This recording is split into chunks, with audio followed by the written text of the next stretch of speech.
إن الحمد لله نحمده ونستعينه ونستغفره ونعوذ بالله من شرور أنفسنا ومن سيئات أعمالنا من يهده الله فلا مضل له ومن يضلل فلا هادي له وأشهد أن لا إله إلا الله وحده لا شريك له وأشهد أن محمدا عبده ورسوله اللهم صل وسلم وزد وبارك وأنعم على نبينا محمد وعلى آله وأصحابه أجمعين اللهم علمنا ما ينفعنا وانفعنا بما علمتنا وزدنا علما وأرنا الحق حقا وارزقنا اتباعه وأرنا الباطل باطلا وارزقنا اجتنابه. معاشر الأخوات والإخوان rahimani wa rahimakumullah, saudara-saudari dimanapun berada yang senantiasa dijaga dan dimudahkan segala urusannya oleh Allah Subhanahu wa taala. Alhamdulillah, berkat taufik dari Allah Subhanahu wa taala dan kemudahan darinya kita kembali dapat hadir bersama meskipun secara online dalam talian pada kajian rutin kita, yakni kajian tadabbur surat-surat pendek Qisar al-Mufassal, yakni dari Ad-Duha sampai An-Nas. Dan ini merupakan majlis yang ke-10, di mana pada majlis ini insya Allah kita akan membahas surat Az-Zalzalah. Setelah sebelumnya kita membahas tentang surat Al-Qadar. Sekarang kita masuk ke surah Az-Zalzalah. Surah Az-Zalzalah terdiri dari 8 ayat yang insya Allah kita semua sudah menghafalnya. Sebelum kita mentadabburi surat ini dan memahami ayat-ayatnya, mari kita baca sama-sama surah Al-Zalzalah ini.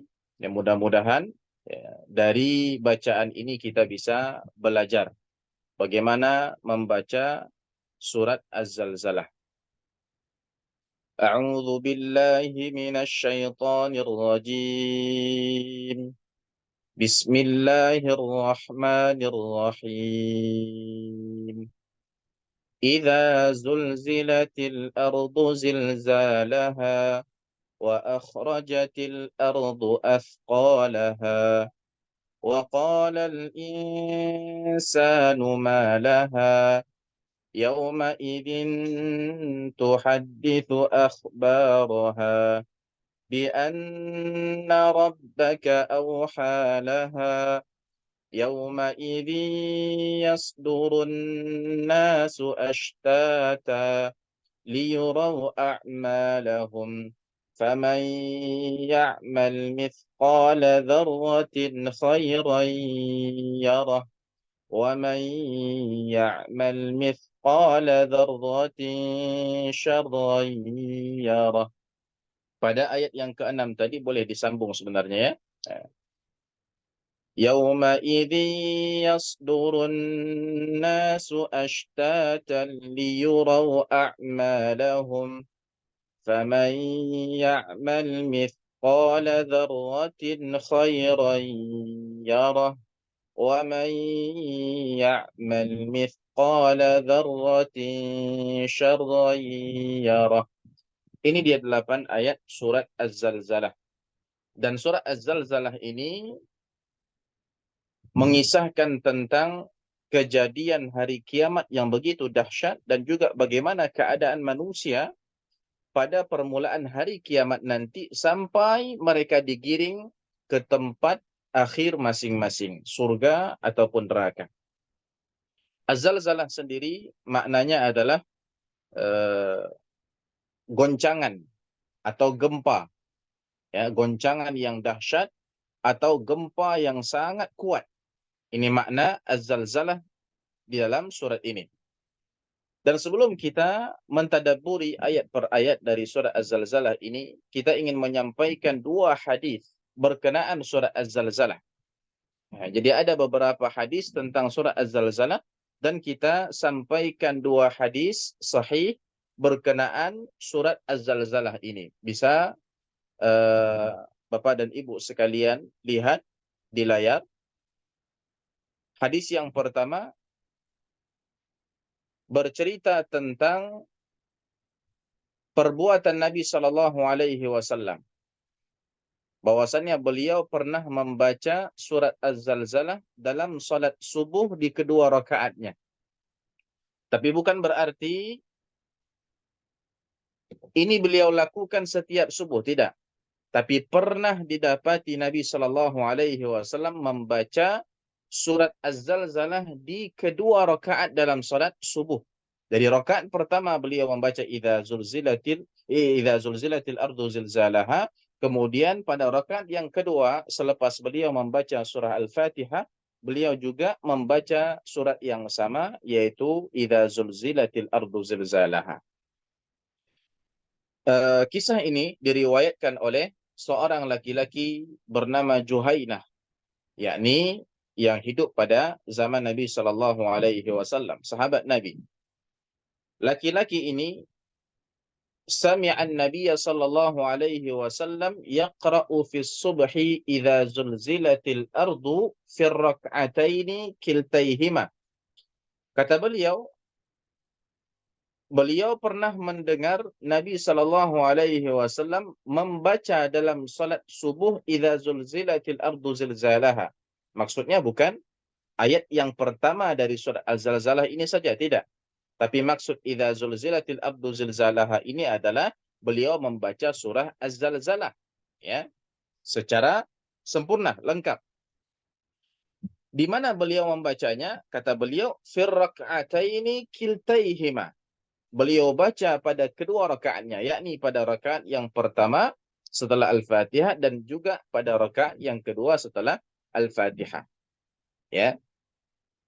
Nah, sampai-sampai perawi, yakni salah satu periwayat hadis ini, ya, mengatakan, aku tidak tahu apakah Nabi Shallallahu Alaihi Wasallam lupa atau beliau mengulang bacaannya dengan sengaja. Ini apakah Nabi Shallallahu Alaihi Wasallam lupa bahwa tadi di rakaat yang pertama setelah Al-Fatihah sudah membaca Az-Zalzalah, sehingga pada rakaat yang kedua beliau baca lagi Az-Zalzalah. Ya, ini lupa atau memang beliau sengajakan. Ya, boleh jadi ada maksud tersendiri kenapa beliau membaca Az-Zalzalah pada kedua rakaat subuh tersebut. Ya. Jadi kalau tidak ini ya itu. Intinya adalah pernah diriwayatkan atau pernah disaksikan bahwa Nabi Shallallahu Alaihi Wasallam membaca Az-Zalzalah pada kedua rakaat di dalam salat subuh. Ini hadis yang pertama. Hadis yang kedua tentang Sayyidina Abu Bakar, ya, As-Siddiq radhiyallahu anhu yang pernah menangis disebabkan surat Az-Zalzalah ini. Yakni ketika beliau mendengar surat Az-Zalzalah ini, ya, begitu pertama kali surat ini turun, beliau mendengarnya seraya menangis. Ya. Mari kita lihat persaksian Abdullah bin Amr bin As.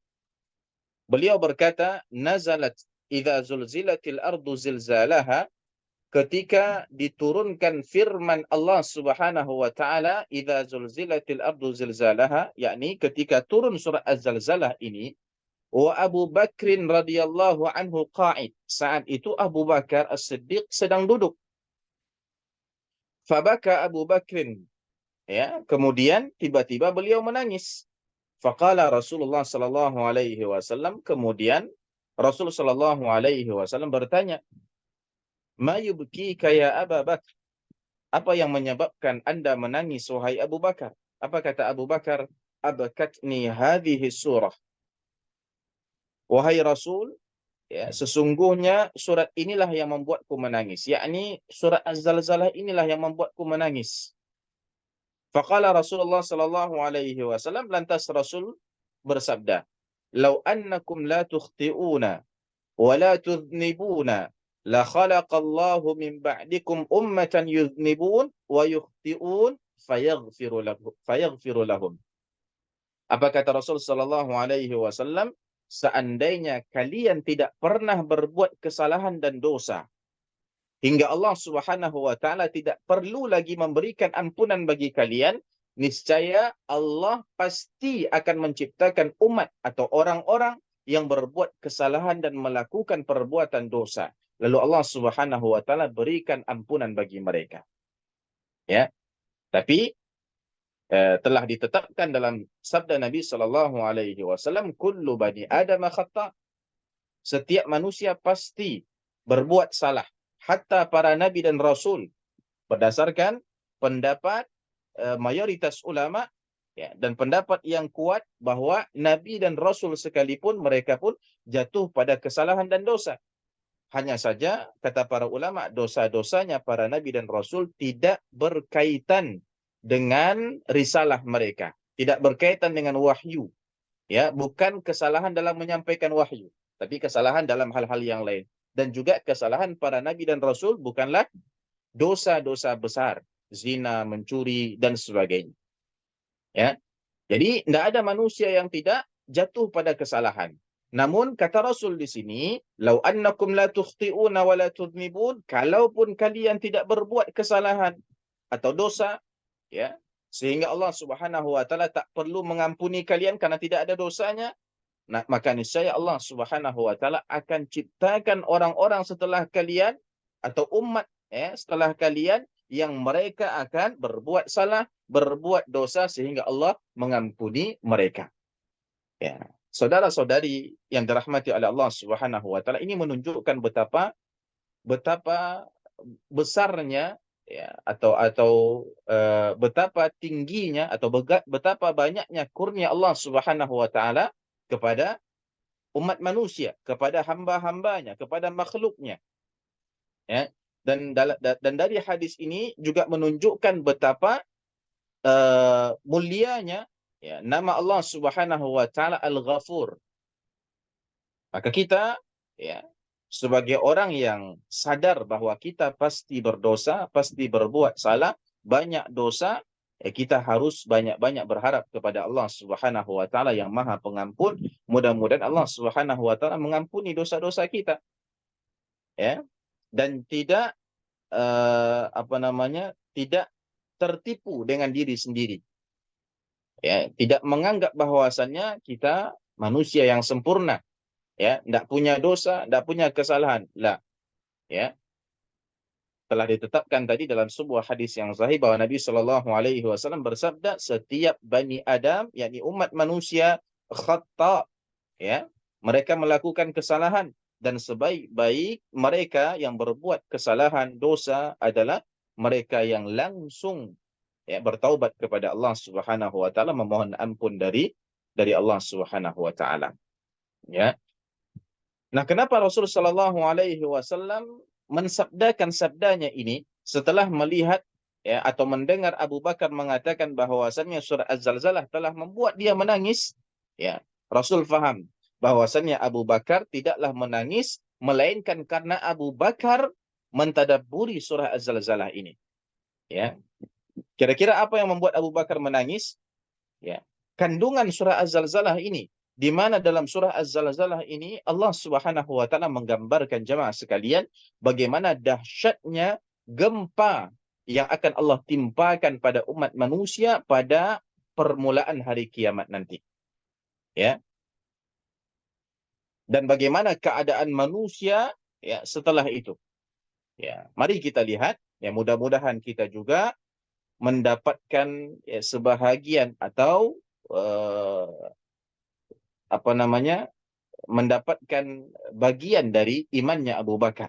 Semoga kita juga merasakan apa yang dirasakan oleh Abu Bakar. Semoga kita dapat meresapi, menghayati, ya, mentadabburi surah Az-Zalzalah ini dengan benar sehingga membuahkan amal, membuahkan takut kepada Allah Subhanahu wa taala, membuahkan semangat untuk membekali diri kita dengan amal-amal soleh yang dengannya kita menghadap Allah Subhanahu wa taala pada hari akhir nanti, ya.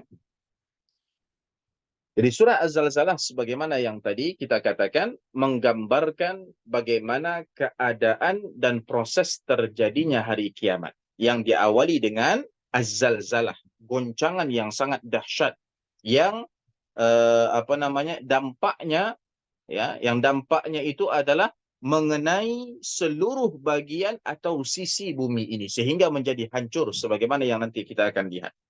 Selain itu, di dalam surat ini Allah Subhanahu wa taala juga menekankan bahwa sesungguhnya setiap manusia kelak akan diberi oleh Allah Subhanahu wa taala balasan sesuai amal perbuatan mereka di dunia. Dan Allah Subhanahu wa taala Maha Adil. Ya, Allah Subhanahu wa taala la yadhlimu mithqala dzarrah. Ya, Allah Subhanahu wa taala tidak akan menzalimi seseorang, ya, atas perbuatan dia yang meskipun ringan atau meskipun kecil, baik ataupun buruk, pasti akan dibalas oleh Allah Subhanahu wa taala. Orang yang berbuat baik maka akan mendapatkan balasan yang baik, dan orang yang berbuat jahat maka akan mendapatkan balasan yang buruk pula. Ya. Sekarang kita masuk ke surat Az-Zalzalah. Kita fahami maknanya dan kita berusaha untuk mentadabburi surat ini di setiap kita membacanya. Allah Subhanahu wa taala berfirman, "Idza zulzilatil ardu zilzalaha." Ya, zulzilat itu dari kata zalzala yuzalzilu. Ya, menggoncangkan, ya, menggempakan. Itu zalzala yuzalzilu. Zulzilat maka jadi kalimat pasif. Allah Subhanahu wa taala mengatakan apabila bumi diguncangkan, digempakan dengan sedahsyat-dahsyatnya, zilzalaha, ya. Apabila atau tatkala bumi digempakan oleh Allah dengan sedahsyat-dahsyatnya gempa. Pada ayat ini Allah Subhanahu wa taala menceritakan tentang permulaan keadaan bumi nanti pada hari kiamat. Jadi pada hari kiamat, ya, ketika hari kiamat datang, yang insya Allah kita semua beriman kepada hari akhir. Ya. Ketika nanti hari kiamat datang, bagaimana permulaan, bagaimana keadaan bumi, ya, ketika itu? Di sini Allah Subhanahu wa taala ceritakan, ya, bahwasannya bumi yang kita pijak saat ini akan diguncangkan dan digempakan oleh Allah Subhanahu wa taala dengan sedahsyat-dahsyatnya gempa. Ya. Sehingga tidak ada satu pun gempa yang kita rasakan saat ini, yang kita saksikan di bumi ini saat ini, yang melebihi kedahsyatan dan kengerian gempa bumi pada permulaan hari kiamat nanti. Ya. Jadi betapapun kuatnya goncangan atau gempa yang pernah kita rasakan selama hidup kita, atau yang akan terus muncul, ya, di kehidupan dunia ini, maka itu belumlah seberapa dibandingkan dahsyatnya gempa bumi yang menjadi permulaan hari kiamat nanti. Ya. Yang mengatakan itu adalah Allah Subhanahu wa taala. Bahkan gambaran dahsyatnya gempa itu, hadirin sekalian, ya, telah digambarkan oleh Allah Subhanahu wa taala di ayat-ayat yang lain juga. Di antaranya adalah firman Allah Subhanahu wa taala dalam surah Al-Hajj ayat 1 dan 2. Perhatikan. Allah Subhanahu wa taala berfirman, "Ya ayyuhan nasu taqu rabbakum." Wahai manusia sekalian, kata Allah, ittaqu rabbakum. Bertakwalah kalian, takutlah kalian kepada Rabb kalian. Inna zalzalatas sa'ati syai'un 'azim. Karena sesungguhnya goncangan atau gempa, ya, pada hari kiamat itu syai'un 'azim. Ya, suatu kejadian yang sangat besar. Ya. Dan ini menunjukkan agung dan dahsyatnya gempa pada hari kiamat nanti. Kemudian Allah jelaskan sedikit, ya, bagaimana gambaran dahsyatnya gempa tersebut. Yauma tarawunaha tadhhalu kullu murdi'atin amma arda'at.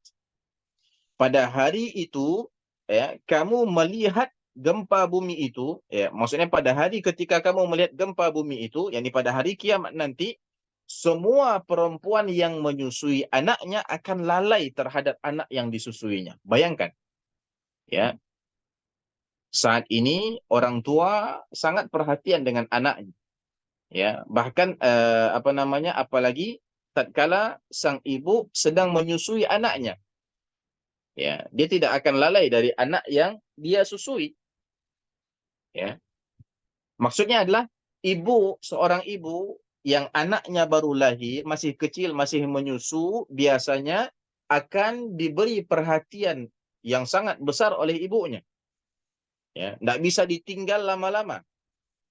Kalau ibunya ke dapur, maka sang anak tidak bisa ditinggal lama-lama. Jadi ke dapur sebentar saja, kemudian balik lagi.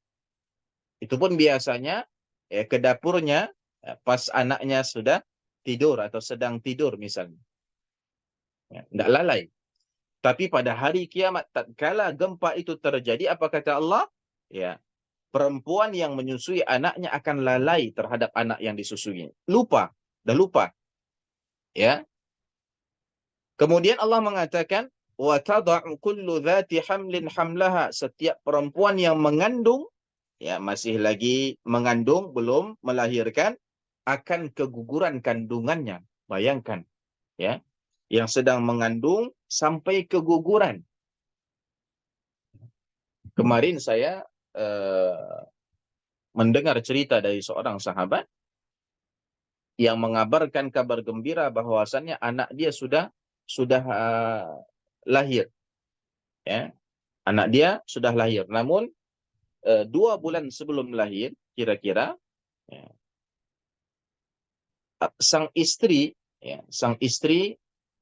eh, ditabrak, ya, sedang menaiki motor bersama dengan 2 orang putranya. Jadi bertiga di atas motor, kemudian terjadi kecelakaan sehingga motor terlempar jauh, ya. 2 anak hanya mengalami luka ringan-ringan, sedangkan sang istri agak sedikit parah. Namun alhamdulillah setelah di ronsen, ya, setelah dicek, alhamdulillah sang istri dan bayi yang dia kandung tidak masalah, ya, tidak apa-apa, masih ya baik-baik saja, ya. Dan akhirnya melahirkan. Artinya terlempar sejauh itu pun, ya, masih baik-baik saja, tentunya berkat pertolongan dari Allah Subhanahu wa taala. Sedangkan ini kata Allah Subhanahu wa taala, karena goncangan bumi yang dahsyat pada hari kiamat itu, perempuan yang mengandung keguguran, ya, keguguran. Bagaimana dahsyatnya itu. Kemudian kata Allah Subhanahu wa taala, "Wa taran nasa sukara wa ma hum bisukara." Dan kamu akan melihat manusia dalam keadaan mabuk, padahal sebenarnya mereka tidak mabuk. Ya, jadi seakan-akan mereka mabuk. Apa yang menyebabkan mereka tampak seperti itu? Ya, karena dahsyatnya goncangan bumi pada saat itu. Ya, makanya Allah mengatakan wa ma hum bisukara, padahal sebenarnya mereka tidak mabuk, bukan habis minum alkohol, minum arak, tidak. Walakinna azaballahi syadid. Hanya saja azab Allah ketika itu sangatlah keras. Ya, idza zulzilatil ardu zilzalaha. Tatkala bumi diguncangkan dan digempakan oleh Allah Subhanahu wa taala dengan sedahsyat-dahsyatnya gempa. Kapan itu? Pada permulaan hari kiamat.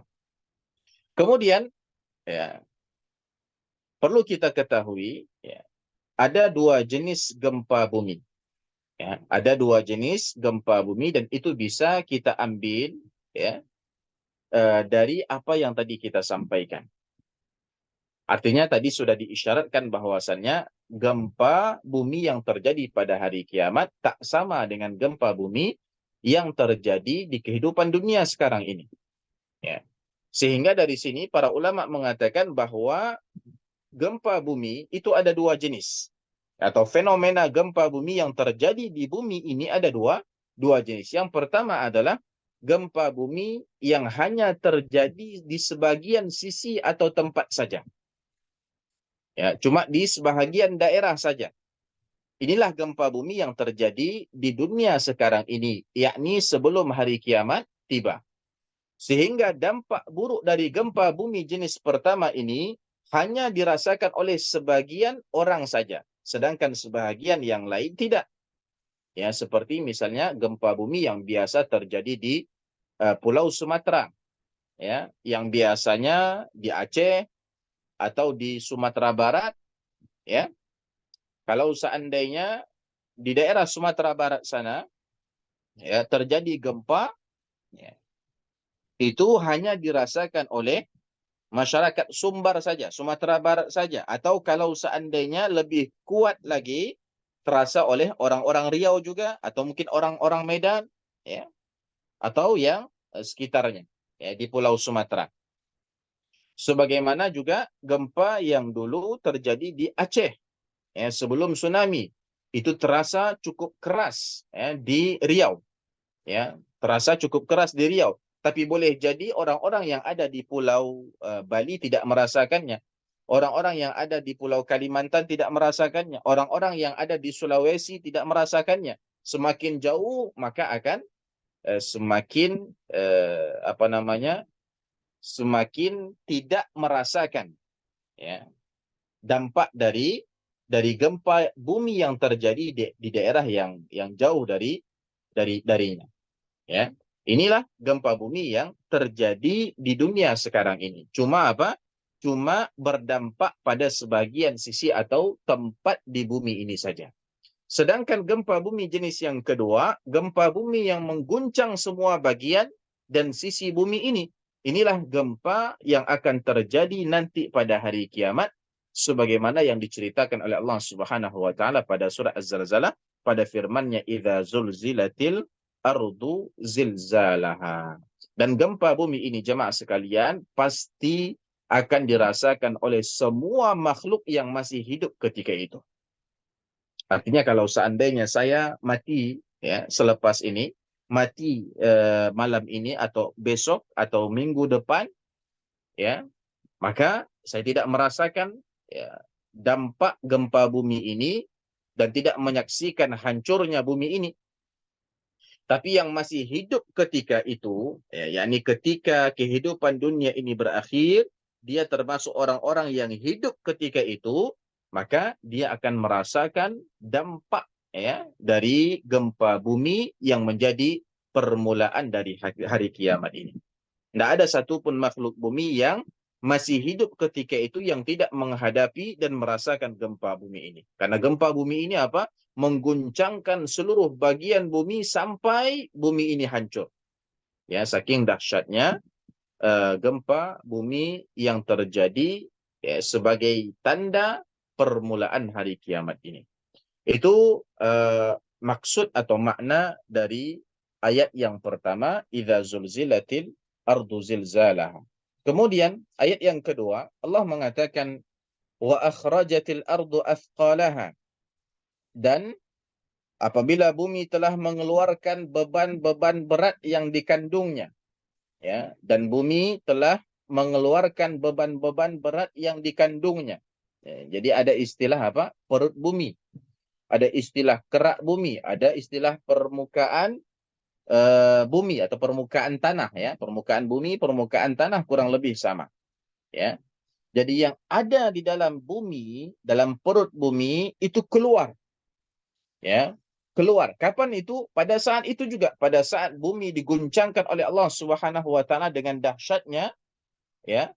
Kemudian bumi mulai hancur, maka keluarlah seluruh beban-beban yang ada di dalam perut bumi. Ya, apa yang dimaksud dengan beban-beban berat ini? Mari kita lihat.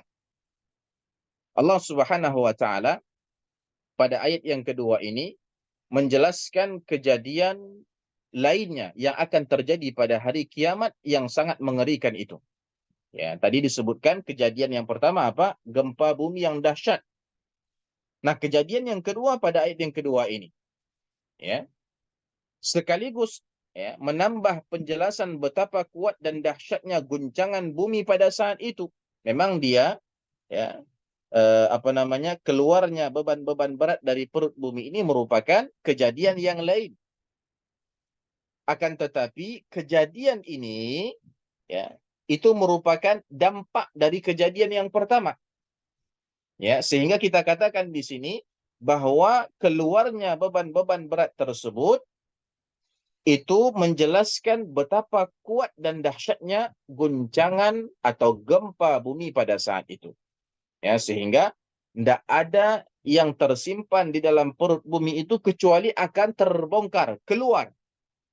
Ya, tidak ada lagi yang tersembunyi. Apa beban-beban berat tersebut? Mayat-mayat yang dikuburkan sejak Nabi Adam sampai manusia terakhir di muka bumi ini, serta kekayaan bumi yang terpendam di dalamnya. Jadi manusia yang sudah meninggal, sudah dikubur, ya, itu akan keluar semuanya. Dari Nabi Adam alaihi salam sampai manusia terakhir yang mati, ya, sebelum gempa bumi itu. Maka akan keluar semuanya. Serta kekayaan bumi yang terpendam di dalam bumi ini, seperti tembaga, ya, seperti emas, perak, ya, dan yang lain-lainnya semuanya terbongkar. Ya, jadi bayangkan jemaah sekalian bagaimana dahsyatnya gempa bumi pada saat itu, dan itu barulah mukaddimah, barulah pendahuluan, ya. Jadi gambaran hari kiamat bukan itu saja, tapi ini merupakan, ya, permulaan atau mukaddimah dari hari kiamat. Kalau seandainya mukaddimahnya saja sudah seperti ini, bagaimana? Bagaimana bisa kita tahan menghadapi hari kiamat? Ya, bagaimana kita bisa tahan menghadapi kejadian demi kejadian yang besar pada hari kiamat tersebut? Ya.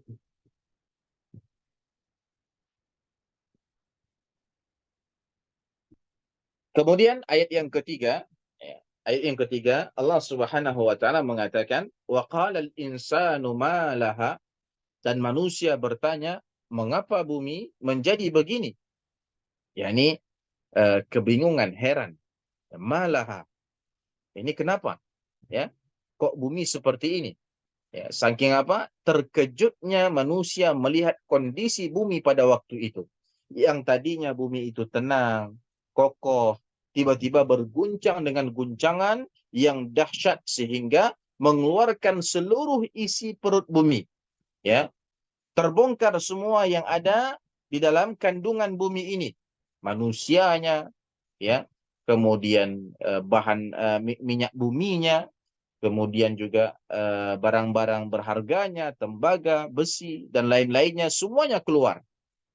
Ya, sehingga melihat kejadian yang seperti itu, yang tidak pernah mereka lihat sebelumnya, ya, meskipun manusia itu sudah hidup puluhan tahun atau bahkan sampai 100 tahun, dan selama hidup boleh jadi sudah pernah merasakan gempa bumi di Sumatera, gempa bumi di Jogja, gempa bumi di Aceh, gempa bumi di sini dan di situ, tapi belum pernah merasakan goncangan yang dahsyat sedahsyat goncangan pada hari kiamat itu. Ditambah lagi, ya, keluarnya semua yang ada di perut bumi, ya, dan hampir hancurnya bumi disebabkan karena goncangan yang dahsyat itu, sehingga mereka bertanya, ya, keheranan, kenapa ini? Malaha ay malil ardi, kenapa bumi menjadi seperti ini? Ya. Kemudian pada ayat yang keempat dan yang kelima Allah jawab, ya, Allah jelaskan. Apa kata Allah? Yauma idin tuhadditsu akhbaraha bi anna rabbaka awhalaha. Pada hari itu bumi menceritakan beritanya, yakni bumi yang langsung menjawab. Ketika manusia tadi bertanya, malaha, malil ard. Ya, ini bumi kenapa? Bumi yang langsung menjawab di sini. Apa kata bumi? Bi anna rabbaka awhalaha. Sesungguhnya Tuhanmu telah memerintahkan yang sedemikian itu kepadanya. Maksudnya bumi mengatakan, Tuhan yang menyuruh aku untuk melakukan ini. Tuhan yang menyuruh aku bergoncang dengan goncangan yang dahsyat. Tuhan yang menyuruh aku untuk mengeluarkan seluruh isi perutku. Tuhan yang menyuruh aku hancur. Ya. Jadi bumi akan berbicara nanti dan menyampaikan beritanya, menyampaikan apa yang disuruh oleh Allah Subhanahu wa taala. Dan berita yang dimaksud pada ayat yang kelima ini mencakup dua hal. Ini penting supaya kita faham. Tadi kita telah mempelajari ternyata gempa bumi itu ada dua jenis. Gempa bumi yang ada di dunia sekarang ini dan gempa bumi yang ada pada permulaan hari kiamat ini. Ternyata dua gempa bumi yang berbeda meskipun objeknya sama, yaitu bumi ini juga. Dan pada ayat yang kelima ini, ya, kita mendapatkan penjelasan dari para ulama juga bahwa berita yang disampaikan oleh bumi ini berita seperti apa? Ya, berita apa? Karena di sini cuma disebutkan bi anna rabbaka auhalaha, bahwa sesungguhnya Rabb kamu telah memerintahkan yang sedemikian itu kepadanya. Ya, apa yang diperintahkan oleh Allah? Ya, di ayat keempat tadi disebutkan yauma idzin tuhadditsu akhbaraha. Pada hari itu bumi menceritakan beritanya. Apa berita yang diceritakan oleh bumi itu? Apa maksud ayat keempat ini? Berita apa? Ya, ada dua berita yang akan disampaikan oleh bumi. Ya, ada dua berita yang akan disampaikan oleh bumi. Yang pertama adalah tentang sebab kenapa bumi diguncangkan dengan sedemikian dahsyatnya sampai-sampai mengeluarkan semua isi perutnya. Apa jawaban bumi? Bumi mengatakan bahwasannya Rabbaka auhalaha. Allah Subhanahu wa taala, Rabb kamulah yang telah memerintahkannya untuk melakukan itu. Ya, sebagai tanda permulaan hari kiamat sebagaimana yang sudah kita jelaskan. Jadi dunia yang lama ya sudah tamat. Jadi Allah Subhanahu wa taala memerintahkan bumi supaya bergoncang sehingga hancur, ya, sehingga hancur. Ketika bumi itu hancur, maka itu menunjukkan bahwasannya dunia lama ini sudah tamat. Kehidupan dunia sekarang ini sudah selesai. Ya. Kemudian masuklah kita ke kehidupan yang baru, yaitu kehidupan akhirat. Ya. Jadi gempa bumi ini, ya, gempa bumi ini sebagai permulaan hari kiamat. Ya. Jadi begitu bumi dihancurkan, maka itu adalah bentuk sambutan untuk alam akhirat atau kehidupan akhirat. Ya, ini berita yang pertama, yaitu bumi mengatakan bahwasannya yang memerintahkan dia berguncang seperti itu adalah Allah Subhanahu wa taala. Sedangkan berita yang kedua adalah tentang seluruh kebaikan dan keburukan yang telah diperbuat manusia di atas permukaan bumi ini. Ya. Jadi tatkala Allah Subhanahu wa taala tadi mengatakan yauma idzin tuhadditsu akhbaraha, pada hari itu bumi akan menyampaikan beritanya. Maksudnya apa? Semua kebaikan dan keburukan yang pernah diperbuat di atas permukaan bumi akan disampaikan oleh bumi nanti. Si fulan, ya, dulu pada hari Jumat jam sekian, ya, pernah melakukan ini di tempat ini. Ya, bersama si ini misalnya. Disaksikan oleh si itu. Akan disampaikan semuanya oleh bumi. Atau fulan pernah melangkahkan kakinya di sini untuk melaksanakan salat subuh secara berjamaah. Pulang dia lewat sana pula. Beri dia ganjaran yang lebih. Ya. Nah, ini yang dijadikan oleh para ulama, ya, dalil umum. Ya, dalil umum sunnahnya seseorang memperbanyak bukan memperbanyak atau melakukan amal soleh atau kebaikan di banyak tempat di atas muka bumi ini. Agar apa? Agar ya, banyak dari tempat-tempat atau sisi-sisi dari permukaan bumi ini yang akan bersaksi, ya, bahwasanya kita pernah melakukan kebaikan ini di sini, melakukan kebaikan ini di sini, ya. Sehingga kita lihat sebahagian orang, ya, setelah melaksanakan sholat di tempat ini, kemudian dia berpindah, dia lakukan sholat pula di tempat ini.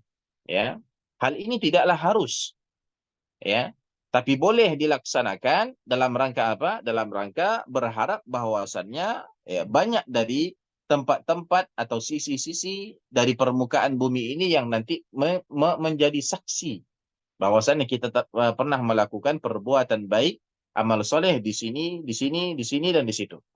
Ya, ini juga yang menjadi dalil umum. Ya, kenapa Nabi Shallallahu Alaihi Wasallam ketika pergi menuju lapangan salat Id, beliau melewati suatu jalan dan pulangnya melewati jalan yang lain. Ya, karena apa? Yauma idzin tuhadditsu akhbaraha, karena nanti pada hari itu bumi akan menceritakan beritanya. Berita apa itu? Berita kebaikan dan keburukan yang pernah diperbuat manusia di atas permukaan bumi ini. Jadi bumi akan bersaksi bahwa si fulan pernah melakukan keburukan ini dan itu pada hari ini dan itu di tempat ini dan itu. Atau si fulan pernah melakukan kebaikan ini dan itu pada hari ini dan itu di tempat ini dan itu.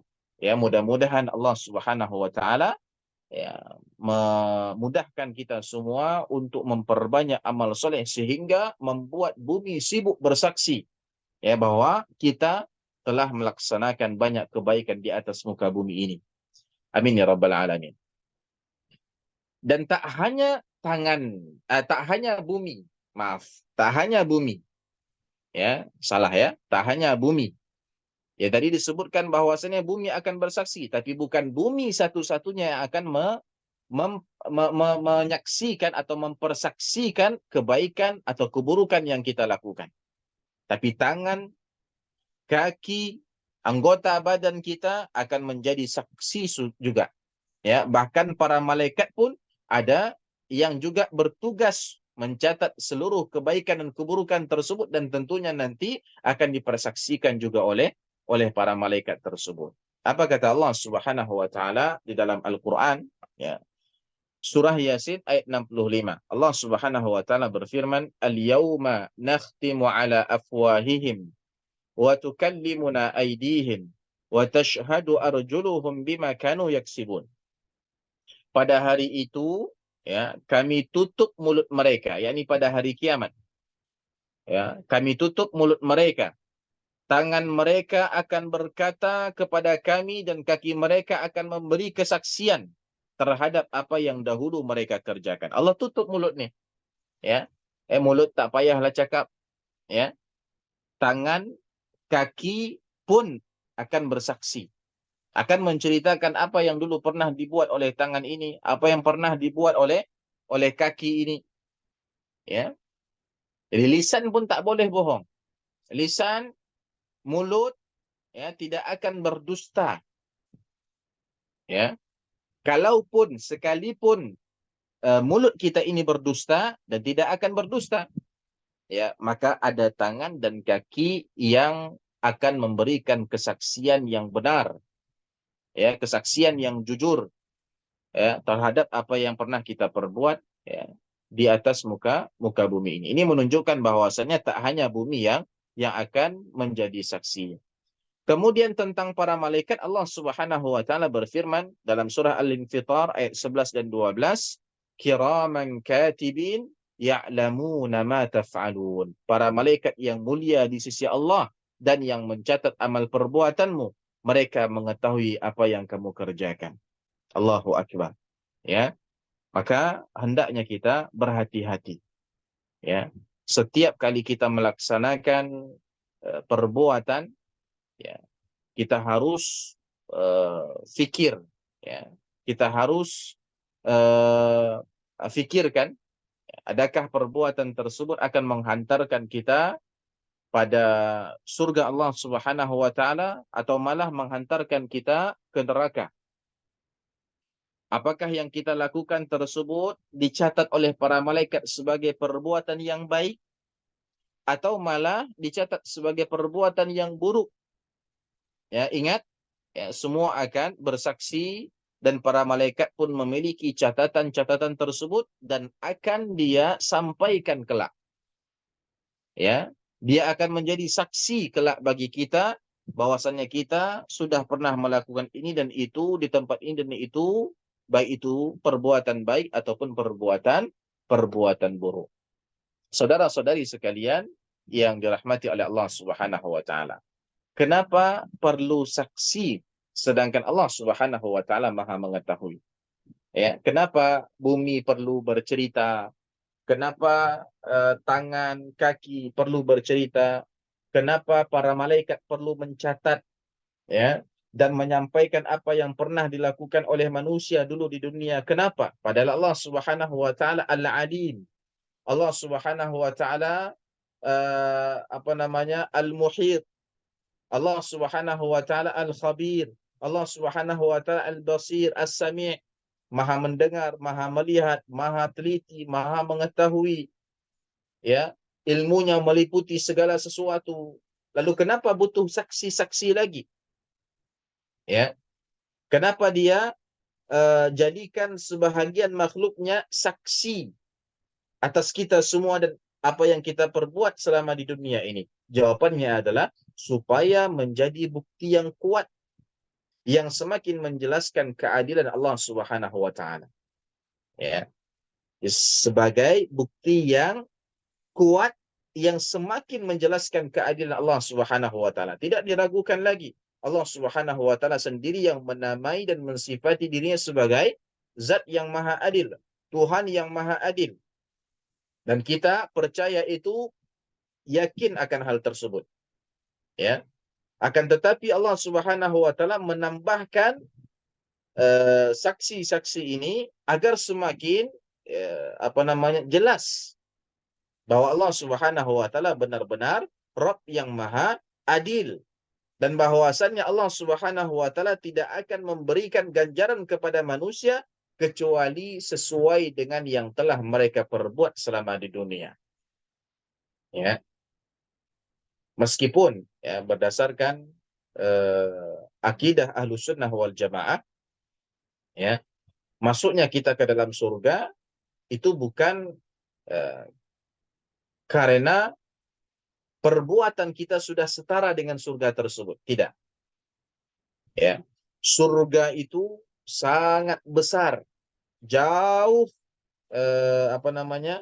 jauh lebih besar dibandingkan amalan yang kita buat yang menghantarkan kita ke surga tersebut. Sehingga menurut akidah Ahlussunnah, masuknya orang-orang beriman ke dalam surga bukan karena keadilan Allah, tapi karena fadlun minallah, karena rahmat dan karunia dari Allah Subhanahu wa taala. Hatta Nabi pun mengatakan, ya, la yadkhulu ahadukumul jannata la yadkhulu bi amalihi ahadukumul jannah, atau kama qala alaihi salatu wasalam. Tidaklah salah seorang di antara kalian masuk surga karena amalannya. Tidak. Ya. Seberapa banyak pun amalan yang kita buat di atas muka bumi ini, pada dasarnya dia belum setara dengan surga yang kita dapatkan. Atau kasarnya, tidak layak, ya, mendapatkan surga meskipun amal kita banyak. Tapi karena Allah Subhanahu wa taala dengan rahmatnya yang luas, karunia-Nya yang luas, Allah masukkan orang-orang yang beriman ke dalam surga. Hatta Nabi tadi mengatakan, ya, seperti itu. Sehingga para sahabat pun bertanya, wala anta ya Rasulullah, bahkan kamu pun tidak wahai Rasul. Maksudnya adalah kamu pun masuk surga itu bukan karena amalan kamu wahai Rasul, ya. Bahkan saya pun tidak, kata Rasul, illa an yataghammadani Allahu birahmatihi. Ya. Hanya saja Allah Subhanahu wa taala mencurahkan rahmatnya dan karunia-Nya kepadaku sehingga aku masuk surga. Tapi tatkala manusia dari kalangan kafirin, orang-orang kafir ataupun munafikin ataupun orang-orang mukmin yang bermaksiat masuk surga, maka itu adalah keadilan dari Allah Subhanahu wa taala. Ya, keadilan dari Allah Subhanahu wa taala. Adil. Allah sudah sangat adil ketika memasukkan orang atau hamba-hambanya ke dalam neraka. Pasti karena dosa yang dia perbuat. Tidak ada orang-orang yang baik di atas muka bumi tiba-tiba dimasukkan oleh Allah Subhanahu wa taala ke dalam neraka. Ya, Allah Maha Adil. Allah tidak akan menzalimi seseorang pun. Ya. Jadi menurut akidah Ahlussunnah, manusia atau hamba Allah itu berputar antara keadilan dan rahmat dan karunia dari Allah Subhanahu wa taala. Kalau dia pada akhirnya masuk surga, maka itu karena rahmat dan fadlun, karunia dari Allah Subhanahu wa taala, Sedangkan kalau dia masuk neraka itu karena keadilan Allah Subhanahu wa taala. Dan setelah semua persaksian ini, ya, jemaah sekalian, manusia pendosa tidak mungkin bisa memungkiri lagi perbuatannya atau mengelak dari pengadilan Allah Subhanahu wa taala terhadapnya. Inilah di antara inilah hikmah kenapa Allah Subhanahu wa taala masih saja menjadikan sebahagian makhluknya sebagai saksi. Bumi nanti akan berbicara, tangan, kaki, ya, mulut, ya, malaikat akan menceritakan semua perbuatan kita, ya, sehingga tidak ada lagi yang bisa ngeles, ya, tidak ada yang bisa mengelak dari pengadilan Allah Subhanahu wa taala. Semua pasti dihakimi dengan seadil-adilnya. Kemudian pada ayat yang ke-6 Allah Subhanahu wa taala berfirman, "Yauma idin yasdurun nasu ashtatan liyurau a'malahum." Pada hari itu, ya, yakni pada hari kiamat, manusia keluar dari kuburannya dalam keadaan berpisah-pisah, ashtata, untuk diperlihatkan kepada mereka seluruh amal perbuatan mereka. Nah, beginilah kelak keadaan manusia pada hari kiamat, ya, atau pada permulaan hari kiamat. Sebagaimana diceritakan atau dijelaskan oleh Allah Subhanahu wa taala pada ayat ini. Allah Subhanahu wa taala menceritakan bahwa pada hari itu, ya, permulaan hari kiamat itu, manusia dibangkitkan dari kuburan mereka. Keluar semuanya dari kuburan mereka. Kemudian setelah itu mereka digiring menuju ke padang mahsyar, tempat di mana setiap dari mereka akan dihisab dan dimintai pertanggungjawabannya oleh Allah Subhanahu wa taala atas segala perbuatan yang pernah mereka perbuat atau lakukan di dunia. Untuk diberikan apa? Untuk diberikan kepada mereka balasan yang seadil-adilnya. Orang-orang yang beriman, ya, diberi surga, dapat melihat wajah Allah Subhanahu wa taala, dan yang ya, orang-orang kafir, maka mereka akan dibalas dengan neraka, wal'iyadzubillah. Itulah yang dinamai dengan yaumul hisab, hari perhitungan, dan juga yaumul jaza, hari pembalasan, ya. Jadi nama-nama hari akhir itu eh, terkadang diambil dari sifat hari kiamat tersebut, ya, sebagaimana al-qari'ah, ya, sebagaimana eh, apa namanya yaumuddin, ya, atau eh, apa kejadian yang terjadi pada hari kiamat tersebut. Terkadang hari kiamat juga diungkapkan dengan salah satu kejadian yang akan terjadi pada hari kiamat, seperti yaumul hisab, ya, yaumul jaza, ya, atau yaumul hasyar, hari berkumpulnya orang di padang padang mahsyar, ya, atau yaumuddin, ya, hari pembalasan, ya. Jadi ashtata yang dimaksud di sini apa? Di eh, apa namanya dalam keadaan berpisah-pisah. Nanti kita akan jelaskan, ya, apa maksud berpisah-pisah itu.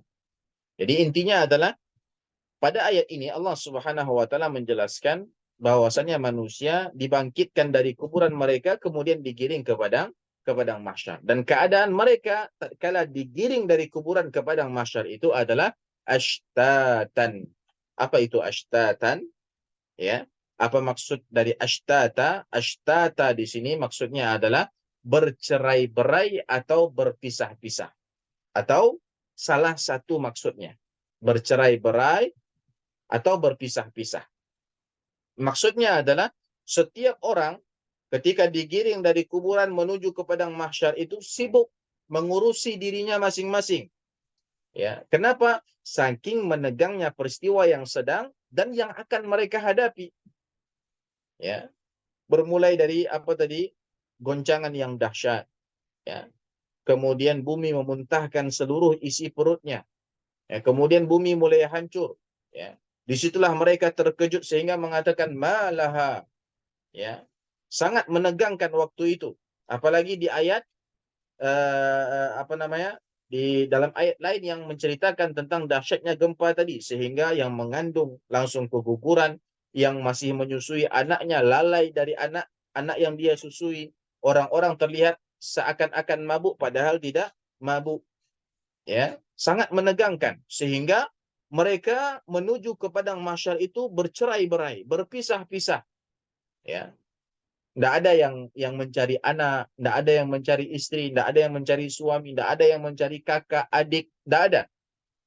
Bahkan Allah tegaskan di dalam surat Abasa, yauma yafirrul mar'u min akhi wa ummihi wa abi. Pada hari itu seseorang lari, kabur dari saudaranya, dari abangnya, meski sesayang-sayang apanya dulu dia sama abangnya, adiknya, ya pada hari itu tidak ingat, ya lalai, sibuk dengan urusan masing-masing.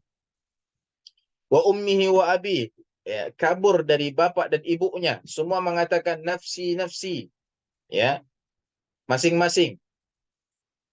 Wa sahibatihi wa bani, ya, kabur dari istrinya atau pasangannya dan dari anaknya.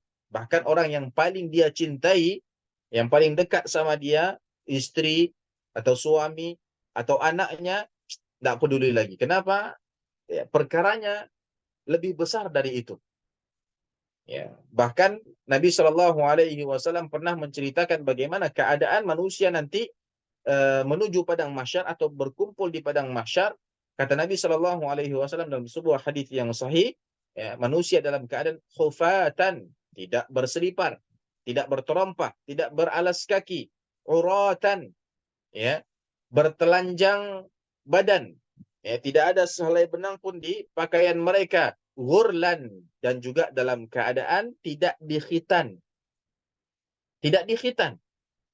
Sampai-sampai, ya, Aisyah yang tentunya dalam keadaan tatkala beliau bertanya, keadaannya masih keadaan tenang seperti sekarang ini, ya, sehingga belum merasakan bagaimana dahsyatnya, ya, keadaan ketika itu.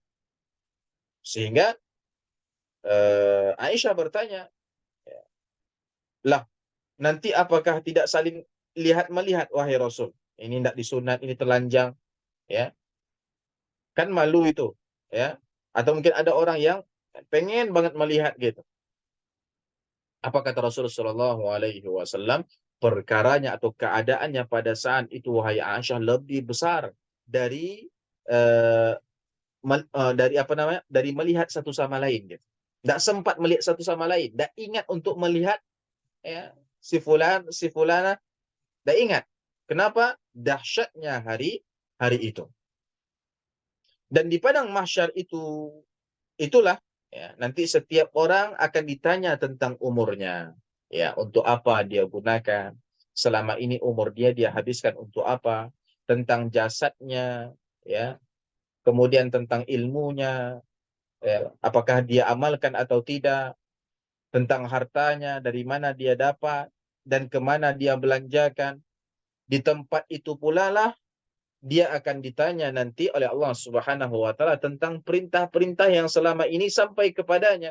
Apakah perintah tersebut sudah dia laksanakan, ya, atau kenapa dia tinggalkan? Akan ditanya oleh Allah Subhanahu wa taala. Dan juga tentang larangan-larangan yang sampai kepadanya, yang disampaikan oleh ustaz-ustaz, yang disampaikan oleh para dai, disampaikan oleh para ulama, yang dia baca dalam buku-bukunya, yang dia lihat di handphonenya, tentang larangan-larangan Allah sudah sampai kepada dia, sudah dia pelajari, akan ditanya oleh Allah nanti di padang mahsyar itu. Apakah sudah ditinggalkan? Atau kalau seandainya dia melakukannya, Allah akan tanya, kenapa dia lakukan? Ya, maka bagaimana tidak menegangkan peristiwa yang seperti ini, sehingga setiap orang sibuk mengurusi dirinya masing-masing, sehingga mereka dari kuburan menuju padang mahsyar itu, ya, dalam keadaan ashtatan, bercerai-berai atau berpisah-pisah. Itu salah satu makna dari ashtatan. Sebahagian ulama mengatakan bahwa makna ayat ini adalah penggiringan manusia setelah dihisab. Bukan penggiringan manusia dari kuburan ke padang mahsyar, tapi penggiringan manusia setelah dihisab pada hari itu di padang mahsyar menuju ke tempat tinggal masing-masing, tempat akhir mereka, surgakah atau neraka. Ya, tentunya setelah diputuskan balasan atas amal perbuatan masing-masing selama di dunia. Ya, jadi dari padang mahsyar itu, ya, digiringlah mereka menuju surga atau neraka. Para calon penghuni surga maka bertolak menuju ke surga untuk mendapatkan kenikmatan yang kekal abadi yang tidak ada putus-putusnya. Begitu juga penghuni neraka digiring pula ke neraka untuk merasakan azab yang sangat pedih. Ya, sehingga berdasarkan makna yang kedua ini, kata ashtatan diartikan bermacam-macam, bukan bercerai-berai lagi, bukan berpisah-pisah lagi, tapi ashtatan di sini bermakna bermacam-macam. Tentunya ini juga sesuai dengan bahasa Arab. Artinya bahasa Arab ashtatan itu boleh jadi bermakna berpisah-pisah, boleh jadi bermakna bermacam-macam. Apa maksud bermacam-macam di sini? Maksudnya ketika manusia bertolak dari padang mahsyar ke surga atau neraka, keadaan mereka itu bermacam-macam. Ada yang merasa aman, ya. Ada pula yang dihantui rasa takut dan panik. Yang menuju surga tentunya merasa aman, ya. Redho, puas, radhiyallahu anhum wa radu'an. Ya. Allah redho terhadap mereka dan mereka pun puas dengan apa yang diberikan Allah kepada mereka. Ya, aman, tentram, ya, senang, bahagia, happy. Sedangkan sebahagian manusia yang lain dihantui rasa takut dan panik. Kenapa? Ya, pada pernah dengar di neraka itu seperti ini, ya, ya. Atau bahkan di situ sudah tahu saja, ya, bahwa saya akan menghadapi siksa-siksa yang sangat berat, yang sangat pedih. Sebagian merasa bahagia, sebagian lagi menanggung sengsara dan derita. Ada yang pulang dengan wajah yang putih berseri. Ada pula yang pulang dengan wajah yang hitam muram. Jadi bermacam-macam. Ya, kenapa? Karena mereka sebelum bertolak menuju tempatnya masing-masing sudah tahu keputusan Allah Subhanahu wa taala atas mereka. Ya. Kemudian pada ayat yang ketujuh dan yang kedelapan Allah Subhanahu wa taala mengatakan فَمَنْ يَعْمَلْ مِثْقَالَ ذَرَّةٍ خَيْرًا يَرَهُ وَمَنْ يَعْمَلْ مِثْقَالَ ذَرَّةٍ شَرًّا يَرَهُ. Barang siapa yang mengerjakan kebaikan seberat zarrah pun, niscaya dia akan melihat balasannya. Dan barang siapa yang mengerjakan kejahatan seberat zarrah pun, niscaya dia akan melihat balasannya pula. Zarrah ini maknanya adalah semut kecil pada awal kehidupannya, yakni semut kecil yang baru menetas, ya, yang baru lahir. Itulah yang dimaksud dengan zarrah pada ayat yang ketujuh dan yang kedelapan ini. Itu makna yang sesuai dengan bahasa Arab, ya, makna yang sesuai dengan bahasa Arab. Tidak seperti yang dijelaskan oleh sebahagian orang atau sebahagian Quran terjemahan bahwa makna zarrah itu adalah biji atom, atom. Tidak, ya. Alasannya adalah sebagaimana kata Syekh Al-Utsaimin dalam kitab tafsir Qisar Al-Mufassal beliau, uh, atom itu sesuatu yang belum dikenali oleh masyarakat Arab ketika itu. Dan Al-Quranul Karim diturunkan kepada mereka. Tentulah Allah Subhanahu wa taala menurunkan Al-Quran dengan ungkapan-ungkapan dan bahasa yang dipahami oleh mereka. Dan yang sesuai dengan bahasa Arab dan yang diketahui atau dikenal oleh orang Arab ketika itu bahwa zarrah adalah semut kecil. Ya, semut kecil yang baru lahir, yang baru netas, yang masih putih-putih, itulah yang dimaksud dengan zarrah di sini.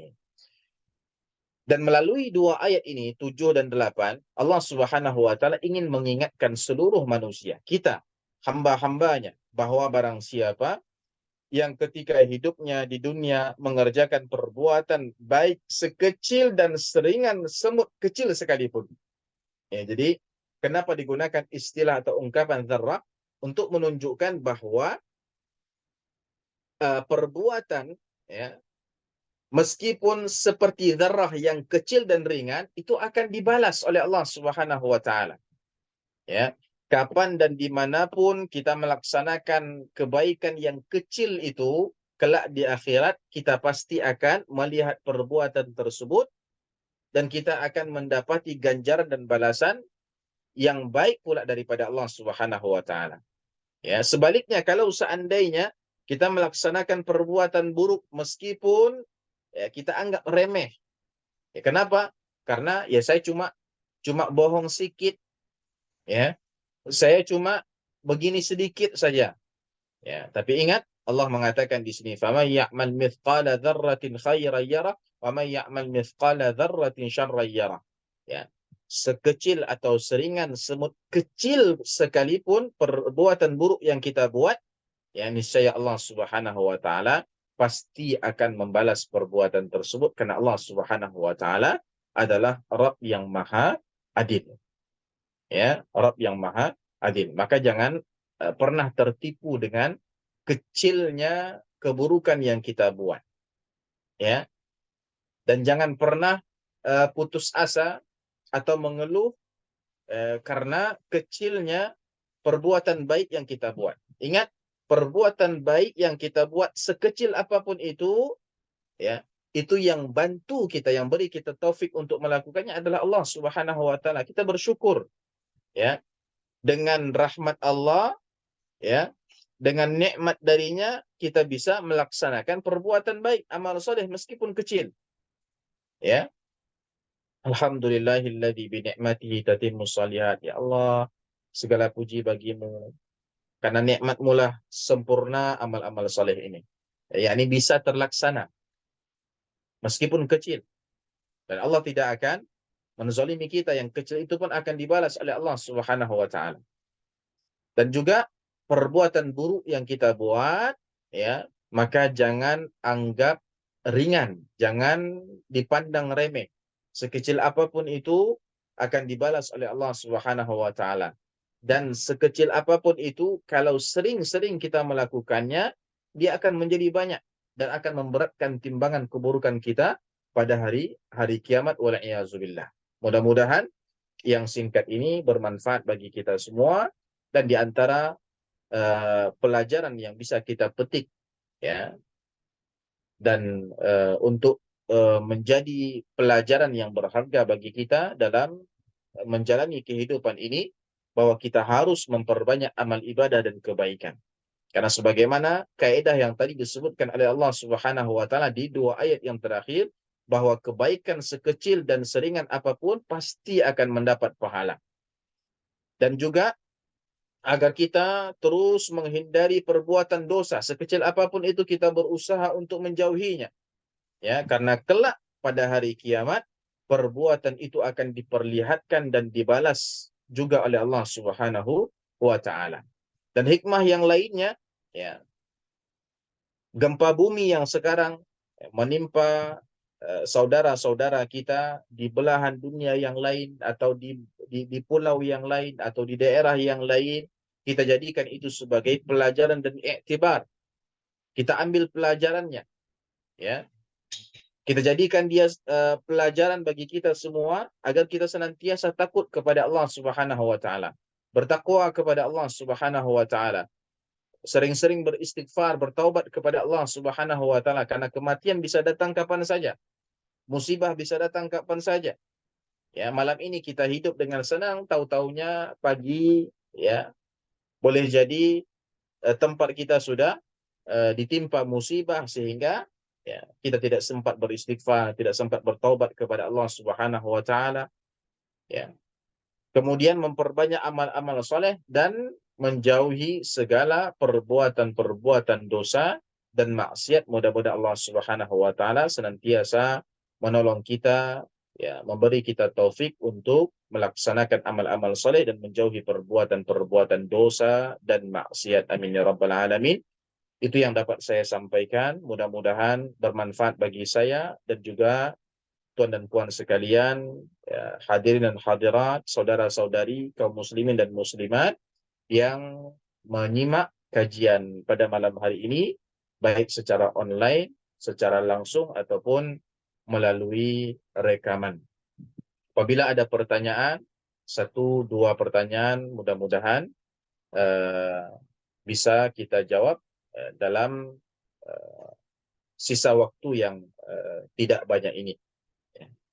Baik, di sini sudah ada masuk ya, sebuah pertanyaan, mana yang lebih dahulu urutannya dari tanda-tanda kiamat kubra? Matahari terbit dari barat, ya, api yang menggiring manusia ke suatu tempat, dan gempa bumi yang dahsyat. Ya. Tanda-tanda kiamat kubra, mana yang dahulu urutannya? Wallahu a'lam. Ya, saya tidak tahu mana yang lebih dahulu urutannya. Zahirnya, yang terlebih dahulu itu adalah sebagaimana yang disebutkan di sini. Itu tanda-tanda kiamat kubra yang ada 10. Ya, mudah-mudahan di lain kesempatan kita bisa bahas. Ya, ada 10 tanda kiamat besar sebagaimana disebutkan dalam beberapa hadis atau beberapa riwayat. Di antaranya adalah matahari terbit dari barat, ya, kemudian api yang menggiring manusia, ada dukhan, ada dabah, ya, kemudian turunnya Isa, dan yang lain-lain. Zahirnya ini terjadi terlebih dahulu. Ya, ini terjadi terlebih dahulu karena tanda-tanda tadi itu sebelum kiamat datang. Maksudnya dia sebagai tanda. Begitu ini datang, barulah kiamat datang. Atau dia bersamaan dengan kiamat itu sendiri. Ya. Dan zahirnya ketika Nabi Shallallahu Alaihi Wasallam menceritakan tentang tanda-tanda kiamat kubra ini, keadaan bumi masih seperti ini, ya. Dan ketika tanda-tanda ini sudah terjadi, eh, barulah terjadi gempa bumi, karena gempa bumi ini akan menghancurkan bumi ini dan berganti dengan bumi yang lain, sebagaimana dalam firman Allah Subhanahu wa taala, yauma tubaddalul ardu ghairal ardi was samawat. Karena nanti kata Allah, pada hari itu kata Allah, tubaddalul ardu ghairal ardi was samawat. Bumi ini akan digantikan oleh Allah Subhanahu wa taala dengan bumi yang lain. Artinya bumi ini sudah hancur. Nah, itulah kiamat. Sedangkan tanda-tanda ini terjadi sebelum bumi itu hancur. Jadi tanda-tanda itu datang lebih dahulu. Itu kenapa dia disebut sebagai alamat, ya, sebagai tanda-tanda. Wallahu taala a'lam. Ada pertanyaan yang lain? Atau karena sudah di sini jam jam 9.22 ya. Mungkin di sana jam 10.22. Eh, Anam, ini ada pertanyaan yang terakhir ya. Ada pertanyaan yang kedua, sebagaimana tadi yang kami sampaikan, mungkin kita bisa jawab dua pertanyaan karena waktu juga sudah larut. Masuk pertanyaan di sini, apakah kalimat manusia di dalam surat ini adalah semua manusia kafir dan muslim atau orang muslim saja? Di sini para ulama ada dua pendapat. Ada yang mengatakan di sini adalah semua manusia, dan ini pendapat yang kuat dan pendapat yang saya pilih. Jadi semua manusia. Ada yang mengatakan bahwa yang tercengang itu, yang terkejut, yang terperanjat itu cuma orang-orang kafir. Kenapa? Karena orang-orang beriman dia sudah sudah pernah mendengar tentang ini sebelumnya. Seperti yang ada bersama saya pada malam hari ini, sudah mempelajari surah Az-Zalzalah, maka sudah tahu bahwa nanti akan terjadi gempa yang sangat kuat. Sehingga orang-orang yang beriman tidak terlalu terkejut lagi. Ya. Sehingga sebahagian ulama mengatakan bahwa yang mengatakan malaha itu hanyalah orang-orang kafir. Ya. Namun pendapat yang kuat, yang paling kuat adalah pendapat yang mengatakan bahwasannya yang mengatakan malaha, ada apa dengan bumi? Kenapa bumi seperti ini? Itu adalah semua manusia. Semua manusia. Ya. Karena orang-orang yang beriman meskipun sudah tahu bahwa kelak pada hari kiamat akan terjadi goncangan yang dahsyat seperti ini, tapi hal tersebut tidak pernah terbayangkan, ya, kedahsyatannya meskipun kita sudah mendengarnya dari firman-firman Allah tadi, kita belum menyaksikannya. Berbeda antara ilmu yakin sama ainul yakin dan juga hakul yakin. Ya, sekarang kita sudah ilmu yakin, sudah mendapatkan ilmu yakin, yakni kita sudah yakin karena yang menyampaikan adalah Allah Subhanahu wa taala, ya. Tapi belum lagi sampai ke tahap apa? Ainul yakin. Kita belum menyaksikannya langsung, ya. Dan belum hakul yakin. Kita belum merasakannya, ya, belum berada di atas permukaan bumi yang diguncangkan sedahsyat-dahsyatnya itu. Sehingga orang-orang mukmin juga nanti bakal terkejut, ya, terkejut dengan goncangan. Oh iya, ternyata betul-betul dahsyat, ya, sehingga membuat dia lalai dari ilmu dia, boleh jadi sehingga mengatakan malaha, kenapa ini, ya, dan kita pun tidak tahu kan, ya, maksudnya ketika bumi itu digoncangkan tidak ada pemberitahuan sudah berakhir kehidupan kalian, ya, sehingga pendapat yang paling tepat wallahu taala alam yang mengatakan bahwa manusia yang dimaksud dalam surah Az-Zalzalah ini adalah seluruh manusia, yakni mukmin dan juga yang kafir. Namun sebahagian ulama mengatakan yang dimaksud manusia di sini hanyalah orang-orang kafir yang tidak beriman kepada hari akhir. Allahu taala a'lam.